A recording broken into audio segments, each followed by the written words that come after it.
மத்திய வணக்கம். பெரிய மருமகள் சின்ன மருமகள் இன்னைக்கு சின்ன மருமகள் தான் செம்ம டைட்டா வேலை நடந்துட்டு இருக்கு.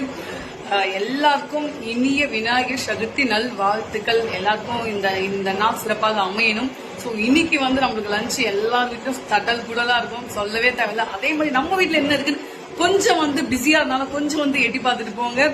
நாங்க ஒரு டிஃப்ரெண்டான ஒரு விஷயம் செஞ்சிருக்கோம். அது என்னன்னா கொழுக்கட்டை தான். பிடிக்க மோச்சல செய்யறப்பெல்லாம் தரமா வரும். அவர் வெளியே வரப்பதான் அவர் எப்படி வர்றாரு அப்படின்னு சர்ப்ரைஸா இருக்கும். எங்களுக்கே சர்ப்ரைஸா இருக்கும். உங்களுக்கு காட்டுற அவர் எப்படி தரமா வந்திருக்காரு. வாங்க சாப்பிடறது எப்படி சாப்பாடு என்னன்னு பாத்துலாம் வாங்க. ஃபர்ஸ்ட் ஸ்வீட்ல இருந்து போயிடலாம். காலையிலேயே செஞ்சிட்டோம், சோ அதனால கொஞ்சம் ட்ரையா இருக்கு.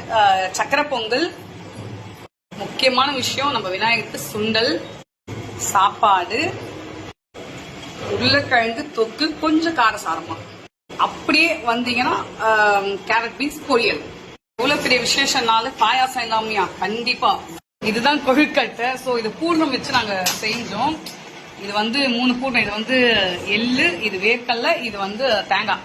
ஸோ இது பண்றப்ப பாத்தீங்கன்னா பலமா இருக்கும். பரவாயில்ல, கொஞ்சம் இது கொஞ்சம் வெடிச்சு போயிருக்காரு. மத்தபடி ஓகே, சூப்பரா இருக்கு, தரமா இருக்கும். எல்லாம் பாத்தீங்களா வெடிச்சிருச்சு. இப்படிதான் இருக்கும். வடை ப்ரிப்பரேஷன்ல இருக்கு. கூடிய சீக்கிரம் போட்டுருவோம். இருந்து சாப்பிட்டுட்டு போங்க. சின்ன மருமக செம்ம பிஸியா இருக்காங்க. ஏன்னா அவங்க தான் கிச்சன் இன்னைக்கு. இதெல்லாம் முடிச்சுட்டு சாப்பிட்டுட்டு தூங்குவாங்களா இல்ல இதெல்லாம் யாரை கட்டுவாங்களான்னு தெரியல. அவங்க மூட போட்டுதான். வாங்க சாப்பிடலாம். பாய்.